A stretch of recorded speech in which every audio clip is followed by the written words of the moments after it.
Hi everyone, welcome to physics galaxy. आज की session में सीएसआई नेट का जो टेस्ट सीरीज चल रहा है उसमें जो पहला मॉक टेस्ट हुआ था classical mechanics, math physics and quantum mechanics में से, उसमें कुछ इंपॉर्टेंट क्वेश्चन यहाँ पे हम लोग डिस्कस करेंगे।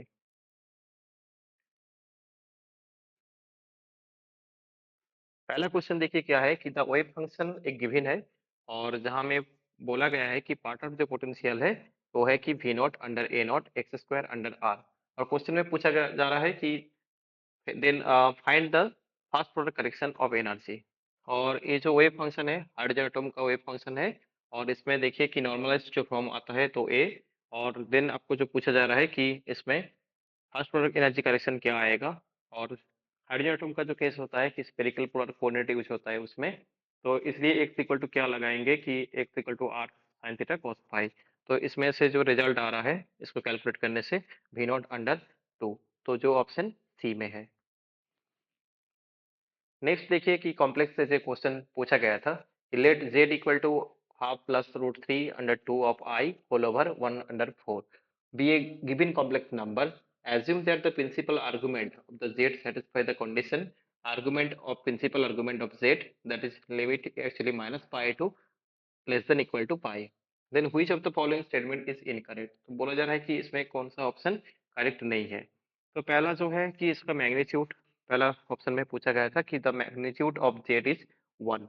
तो इसका मैग्नीट्यूड देखिए क्या है कि वन है। तो इसमें से आप ट्राई करिए कि इसका मैग्नीट्यूड क्या आएगा, तो ये वन आ रहा है।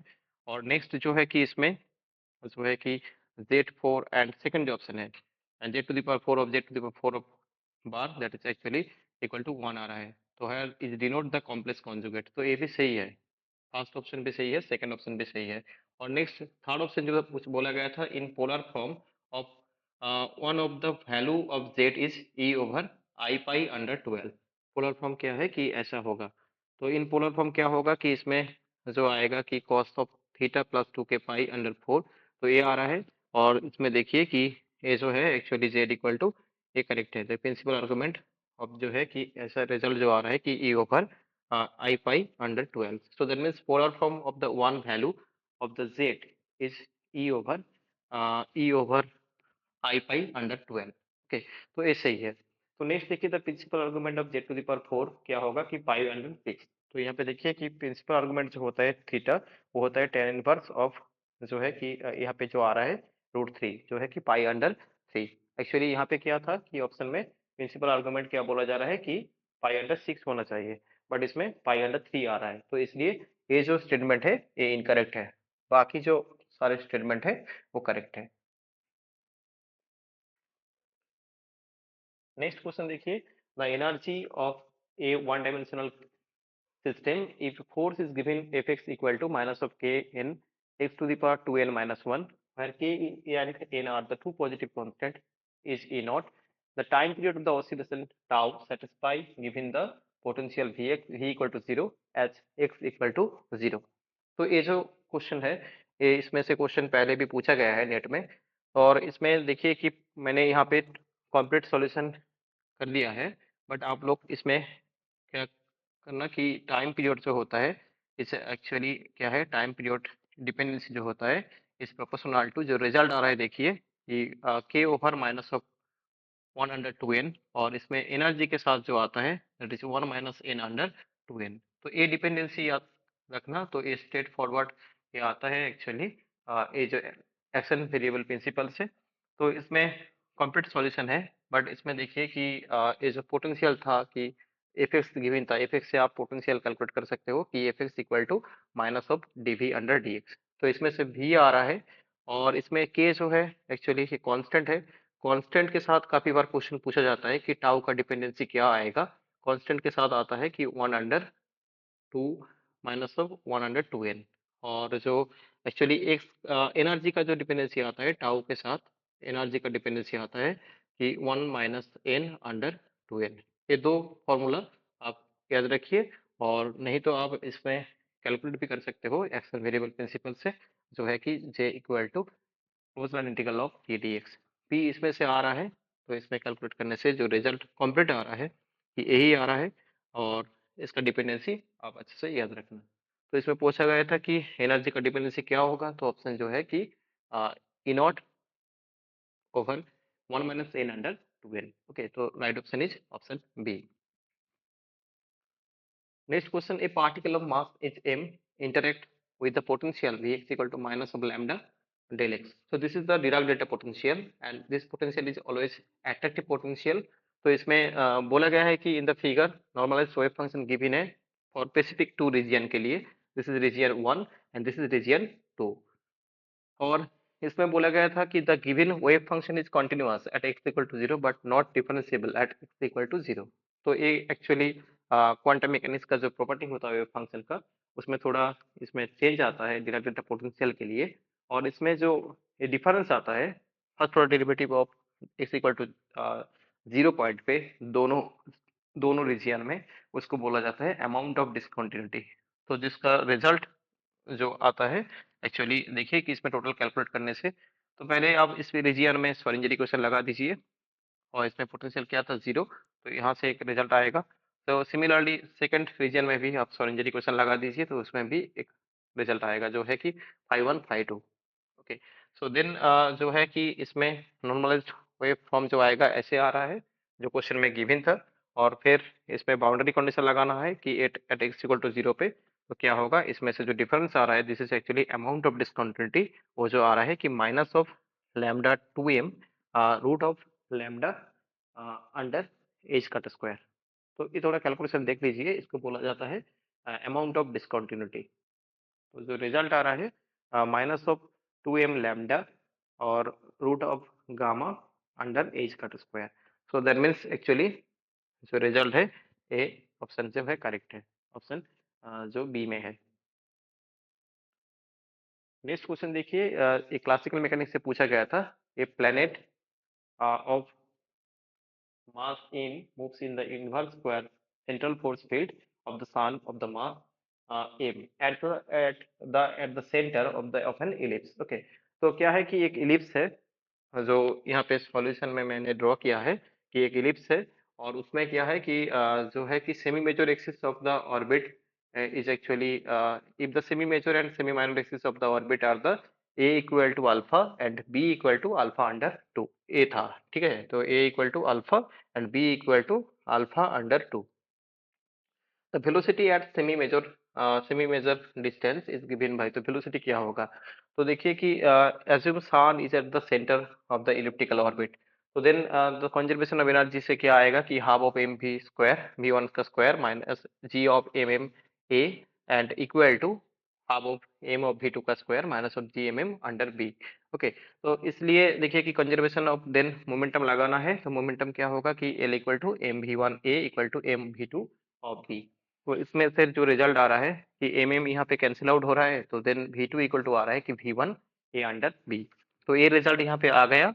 तो देन इसमें पुट करना है कि वी टू के रिप्लेस में, तो वी टू जो यहाँ पे था इसमें ए यूज कर दीजिए। तो एक रिलेशन यहाँ पे बन रहा था, उसमें वी टू का रिजल्ट यूज करने से तो एक रिजल्ट आ जाएगा वी वन का। तो क्वेश्चन पूछा गया था the velocity of the semi major distance इस क्या होगा कि इस एक्चुअली जो आ रहा है root under 2 GM under 2 alpha. तो जो एक्चुअली ऑप्शन बी में है, ठीक है। तो इसमें कंजर्वेशन ऑफ एनर्जी लगाना था और एंड कंजर्वेशन ऑफ मोमेंटम लगाना था बस। और जो ये जो होता है कि टोटल एनर्जी यहाँ पे कंजर्व हो रहा है, तो ये फर्स्ट केस के लिए और ये सेकंड केस के लिए, ठीक है। तो इसमें रिजल्ट जो आ रहा है root under 2 GM under 3 alpha. Next देखिए क्वेश्चन क्या था कि hydrogen beam is prepared in the state is given. तो जहाँ पे बोला गया है कि E1 E2 E3 और द साई वन का जो एनर्जी है साई वन स्टेट का E1, साई टू का E2 एंड साई थ्री का E3। और यहाँ पे बोला गया था कि साई वन जो है ground state, first excited state is psi two and psi three is the third second excited state. Okay, तो second excited state if E not be the ground state energy, तो क्वेश्चन में बोला गया है E not ground state energy है of the hydrogen atom. तो question is asking the average energy system का क्या होगा। तो एवरेज एनर्जी या एज का एक्सपेक्टेशन आइदर ई का एक्सपेक्टेशन इक्वल टू क्या आता है कि summation over of P I of E I. Okay, so summation over of I, तो दैट मीन्स एक्चुअली यहाँ पे जो आएगा P one E one plus P two E two, P two E two plus क्या होगा कि P three of E three, तो ये आएगा, ठीक है। तो probability for the E1 energy level के लिए, तो यहाँ पे देखिए प्रोबेबिलिटी क्या आ रहा है कि ये जो है कि एक्चुअली एम्पलीट्यूड इसका मॉड स्क्वायर दैट इज 114, और यहाँ पे आएगा कि इसका mod square that is P2 आएगा 207, एंड जो है P3 जो आएगा एक्चुअली इसका मॉड स्क्वायर दैट मीन्स 914, और इसमें E1 E2 E3, और E1 जो है एक्चुअली क्या है कि देखिए कि ग्राउंड स्टेट है, तो ग्राउंड स्टेट बोला गया है कि ई नॉट, तो दैट मीन्स ये जो है E1 के रिप्लेस में ई नॉट यूज किया गया है। तो नेक्स्ट जो है कि देखिए E2 क्या आएगा, E2 जो आएगा एक्चुअली ई नॉट अंडर 4 आएगा, ठीक है।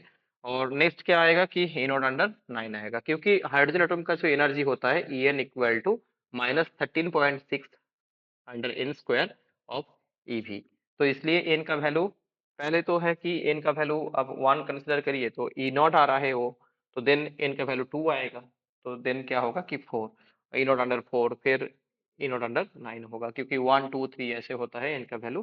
तो यहाँ से जो रिजल्ट आ रहा है देखिए कि 3 E not under 14। Next, an electron is in the state is psi is given, जो ऐसे फॉर्म में था, और where half of k notation, half of minus of half are to k notation, common eigenstate of the a square and sz, if sy is the measured on the state of psi, इस state पे sy को major करने के लिए बोला गया था, then the probability of measurement of h cut under 2, h cut under 2 जो वैल्यू है इसमें sy का इस स्टेट में कैलकुलेट करने से प्रोबेबिलिटी क्या आएगा।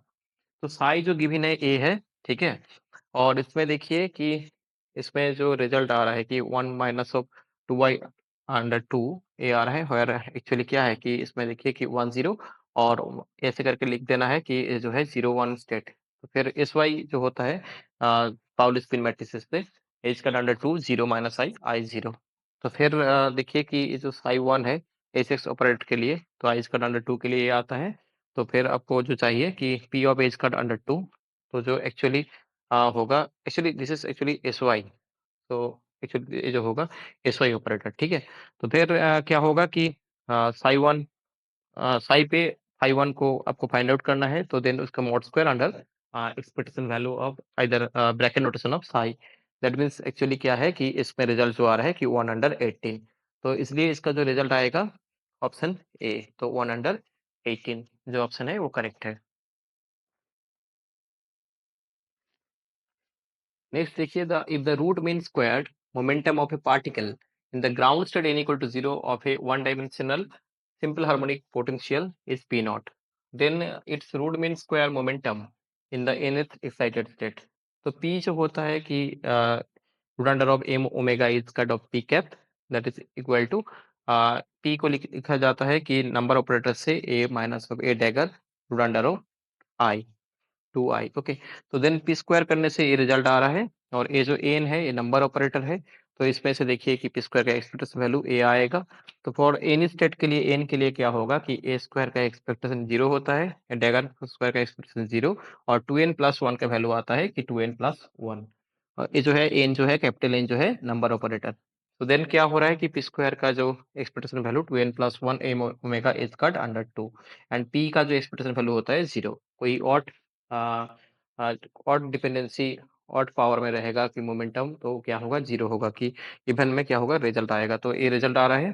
फिर बोला गया था कि आरएमएस वैल्यू क्या होगा, आरएमएस वैल्यू का मतलब है कि पी ऑफ आरएमएस पूछा जा रहा है, that is equal to actually जो है कि पी स्क्वायर का एक्सपेक्टेशन होता है माइनस ऑफ पी का एक्सपेक्टेशन उसका स्क्वायर, तो इसमें जो वैल्यू है देखिए कि पी का जो एक्सपेक्टेशन तो 0 आ रहा है, बस इसमें रिजल्ट जो आ रहा था वो रिजल्ट होगा, तो क्या आ रहा है यहाँ पे M omega of h cross under 2, और इधर 2n प्लस 1, तो ये रिजल्ट आएगा। तो ये रिजल्ट देखिए कहाँ पे था कि root under 2n plus 1 M omega h cut under 2, तो ये ऑप्शन ए में है, ठीक है। तो इसका राइट ऑप्शन जो होगा ऑप्शन ए। नेक्स्ट, एक मैट्रिक्स से क्वेश्चन था, consider the matrix of A given by this matrix, okay, तो which of the following option is correct about this matrix, तो पहला ऑप्शन जो है, and the product of the determinants of A, इस matrix का जो product है, product of the determinants of A and is transpose A transpose is actually क्या है कि माइनस ऑफ 1, तो देखिए पहला जो ए मैट्रिक्स है वो एक्चुअली क्या है कि मैट्रिक्स जो गिवन था एक्चुअली इज ऑर्थोगोनल मैट्रिक्स, ठीक है? Is an orthogonal matrix. तो ऑर्थोगोनल मैट्रिक्स के लिए जो डिटर्मिनेंट होता है ऑलवेज 1 होता है, and the eigen values orthogonal matrix के लिए कोई भी कॉम्प्लेक्स नहीं होगा यहाँ पे। तो since all the 3 eigen values can not be complex, तो हेंस यहाँ पे क्या है, आपको कंसीडर करना है कि जो आइगन वैल्यू है वो क्या है, रियल आइगन वैल्यू है। तो इसलिए एक आइगन वैल्यू तो रियल आएगा, तो लैम्डा 1 मैंने कंसीडर किया कि रियल, और बाकी जो 2 आइगन वैल्यू है लैम्डा 2 एंड लैम्डा 3, क्योंकि एक 3 बाई 3 मैट्रिक्स है, तो इसलिए इसका आइगन वैल्यू 3 आएगा। तो 2 मैट्रिक्स जो है कॉम्प्लेक्स कॉन्जुगेट है, A plus I V and A minus I V. तो देन इसमें देखिए कि तो जिसका जो सम आएगा तो 1 आएगा, इसमें क्या होगा कि 1 आएगा। तो देन क्योंकि जो इसमें देखिए तो इसमें क्या आ रहा है कि इक्वल टू 1 आ रहा है, तो रिलेशन से, क्योंकि यहाँ पे दोनों ऐड करने से बी आई जो टर्म है वो कैंसिल आउट होगा। तो lambda 1 plus 2a equal to क्या आ रहा है कि 1 आ रहा है। तो फिर इसमें देखिए कि इसमें पुट करने से जो प्रोडक्ट का जो प्रॉपर्टी होता है, तो उसमें से जो रिजल्ट आ रहा है ए आ रहा है, ठीक है? तो ए आ रहा है sum of the eigenvalues that is equal to trace, and the product of eigenvalue equal to होता है determinant of the matrix. But eigenvalues of the orthogonal matrix has the unit modulus. ये होता है कि orthogonal matrix का जो property होता है यूनिट मॉड्यूलस होता है। तो that means actually A square plus B square equal to 1। Lambda 1 equal to 1 and A equal to 0 and B equal to 1। The value B equal to -1 यहाँ पे आप कंसिडर कर सकते हो। द आइगन वैल्यू क्या-क्या हुआ, तो फिर 1, एंड यहाँ पे देखिए कि लैम्डा 2 का वैल्यू आ रहा है a equal to 0, that means actually जो हो रहा है कि b का वैल्यू 1, तो दैट मीन्स एक्चुअली लैम्डा 2 जो आ रहा है that is actually i। And similarly lambda 3 जो आएगा a 0 एंड b जो वैल्यू है 1 कंसिडर करने से, तो लैम्डा 3 जो आ रहा है कि minus of i, and lambda 1 जो है कि 1। तो ये कुछ जो प्रॉपर्टी होता है ऑर्थोगोनल मैट्रिक्स का, तो वो लगाने से जो रिजल्ट आ रहा है इसमें देखिए कि जो आइगन वैल्यू आ रहा है 1 आई एंड माइनस आई। और जो है कि A matrix matrix A is similar to the diagonal matrix, और इसमें जो आइगन वैल्यू आ रहा है उसको लिखने से जो डायगोनल प्रिंसिपल डायगोनल में लिखने से जो मैट्रिक्स आएगा वो डायगोनल मैट्रिक्स होता है। तो ये ऑप्शन तो राइट है कि matrix A is similar to the diagonal matrix D. तो इसमें देखिए कि आइगन वैल्यू लिखा गया है कि 1 आई एंड माइनस आई, तो that means it is a diagonal matrix. Okay, A matrix का डायगोनल मैट्रिक्स जो है ए है, ठीक है? और जो है कि the product of the determinants and or determinants of A and its transpose A transpose is actually minus of 1। और क्या है कि the eigenvalues of the A are either purely imaginary और 0। देखिए कि purely imaginary और 0, तो purely imaginary आ रहा है और 0, तो ये तो ऑप्शन करेक्ट नहीं है कि similar to the diagonal matrix, ये ऑप्शन करेक्ट नहीं है, ठीक है? तो क्या पूछा गया था, which of the following option is correct? तो पहला जो ऑप्शन है वो भी करेक्ट नहीं है, तो ये भी करेक्ट नहीं है। और इमेजिनरी आ रहा है पीओडी, बट 0 तो नहीं आ रहा है, कि एक रियल आ रहा है और बाकी 2 जो है कि आई एंड माइनस आई आ रहा है। और इसको याद रखना कि ऑर्थोगोनल मैट्रिक्स का जो आइगन वैल्यू होता है उसमें यूनिट मॉड्यूलस आता है, कि eigenvalues of an orthogonal matrix has unit modulus always, ठीक है? तो इसमें तो ये जो 3 ऑप्शन है, पहला जो 3 ऑप्शन है वो करेक्ट नहीं है, बस यही ऑप्शन जो है वो करेक्ट है। तो इसमें पूछा गया था which of the following option is correct, तो इसलिए इसका जो राइट ऑप्शन होगा ऑप्शन डी। नेक्स्ट देखिए, consider a potential barrier A of a height V naught and the width of the B, and the another potential barrier B of height is 4 V naught and the same width of the B. The ratio of the TA and TB of the tunneling probabilities TA and TB through barriers A and B respectively for a particle of energy V naught under 10 is best approximated by। तो ये question पूछा गया था tunnelling effect से, और ये अच्छा question है एक, देखिए। तो ये होता है ट्रांसमिशन इधर टनलिंग, जो कोएफिशिएंट होता है ट्रांसमिशन कोएफिशिएंट, वो होता है is dependency of is proportional to E over of minus of 2m v minus e under h का square, where e is actually given v not under 10। इसी case में पूछा गया था। तो फिर देखिए कि इसमें क्या आएगा, कि इसमें v माइनस e करने से जो रिजल्ट आ रहा है a आ गया, तो फिर इसमें डिपेंडेंसी जो आ रहा है ऐसे आ रहा है, ठीक है? a के लिए अब जब पोटेंशियल क्या है कि V equal to V not है, ठीक है? तो सिमिलरली फॉर पोटेंशियल B के लिए क्या है कि पोटेंशियल जो है कि 4 वी नॉट। तो इसमें आप यूज करेंगे तो एनर्जी तो सेम है, वी नॉट अंडर 10 ही है। तो इसमें B के लिए जो रिजल्ट आ रहा है ऐसे आ रहा है। क्वेश्चन पूछा गया था एक्चुअली कि TA अंडर TB का वैल्यू क्या आएगा। तो रेशियो पूछा गया था, तो इसलिए टी ए का वैल्यू ऐसे डिपेंडेंसी आ रहा है और टीबी का जो डिपेंडेंसी आ रहा है ऐसे आ रहा है, तो दोनों को डिफरेंशिएट करने से तो एक्चुअली क्या है, दोनों को रेशियो कर लीजिए तो फिर क्या आ रहा है कि ए रिजल्ट आ रहा है। T A under TB equal to क्या है कि exponential of root over 3.9 minus root under of 0.9। तो ये है कि ट्रांसमिशन कोएफिशिएंट का जो डिपेंडेंसी है E over minus of root under 2m of v minus E under H cut square. तो ये फॉर्मूला से एक क्वेश्चन आसानी से सॉल्व हो रहा है, ठीक है। तो इसका जो राइट ऑप्शन होगा 3.9 minus of 0.9, so that means option C. Next question, if generating function of f1 is given, f1 देखिए कि function of small q and capital Q। तो यहाँ पे बोला गया था which one is correct transformation rule। तो यहाँ पे क्या करना है कि जो generating function का जो फॉर्मूला होता है उसको लगाना है। देखिए कि f1 जो फंक्शन है q एंड q, तो यहाँ से क्या आएगा, स्मॉल q है यहाँ पे, तो क्या आएगा, स्मॉल p आएगा। तो स्मॉल p इक्वल टू क्या होता है कि del f1 under del q, ठीक है। जेनेरेटिव फंक्शन का जो फॉर्मूला होता है इसे आप लिख सकते हो। तो नेक्स्ट क्या है कि और डिपेंडेंसी क्या था, q था। तो q है तो दैट मीन्स जो न्यू कोऑर्डिनेट सिस्टम है उसमें कैपिटल p आएगा। तो कैपिटल p इक्वल टू क्या होगा कि minus of del f1 by del cube, ठीक है। तो ये तो जो है जेनेरेटिंग फंक्शन का फॉर्मूला है, ठीक है। तो यहीं से आप एक काम करिए कि ए वन जो था इसमें डिफरेंशिएट करिए स्मॉल क्यू से, तो ए रिजल्ट आ रहा है, ठीक है। तो फिर यहाँ से आप लिख सकते हो कैपिटल क्यू इक्वल टू मिल रहा है small P plus M omega small Q. तो सेम यहाँ पे भी आप कैलकुलेट कर सकते हो। तो यहाँ से कैपिटल पी आ रहा है। तो क्वेश्चन क्या था कि कैपिटल पी और कैपिटल क्यू क्या होगा। तो देखिए कि यहाँ पे ऑप्शन जो है यहाँ पे ये आंसर से मिल रहा है। तो देखिए कि कैपिटल क्यू इक्वल टू मिल रहा है P plus M omega cube and capital P equal to मिल रहा है P minus M omega cube under 2m omega. तो ये ऑप्शन इसका करेक्ट है। ये जनरेटिंग फंक्शन से पूछा गया था, ये अच्छा क्वेश्चन है। अब लोग ये जो फॉर्मूला है इसको लगाने से इसका रिजल्ट आसानी से मिल रहा है, ठीक है। नेक्स्ट जो है कि phi X and psi X which is defined as the phi X equal to एक फंक्शन है जहाँ पे रीजियन कुछ दे रखा है और साई एक्स का भी एक रीजियन है, उसमें फंक्शन का वैल्यू गिवन है। The condition of the A B C all are the real numbers such that phi x and psi x are orthonormal vectors। तो ये दो क्या है कि ऑर्थोनॉर्मल वेक्टर है। तो देखिए कि इसमें जो है कि कंडीशन जो है कि phi phi X, this is phi X is normalized करना है पहले, ठीक है। नॉर्मलाइज्ड करने से इसमें जो ये जो कांस्टेंट है ना इसका वैल्यू आ जाएगा। क्या है कि नॉर्मलाइज्ड कंडीशन जो होता है कि minus infinite to plus infinite five star of five of D x, ठीक है। तो इसमें से जो आ रहा है कि ए इक्वल टू 1/√2। तो फिर क्या हुआ कि ये जो है कि फाइव एक्स का वैल्यू यहाँ पे नॉर्मलाइज्ड हो गया है। तो कंडीशन क्या है कि दोनों ऑर्थोगोनल है। ऑर्थोगोनल का मतलब है कि दोनों का जो एक्चुअली प्रोडक्ट है, स्केलर प्रोडक्ट, वो क्या है कि जीरो है।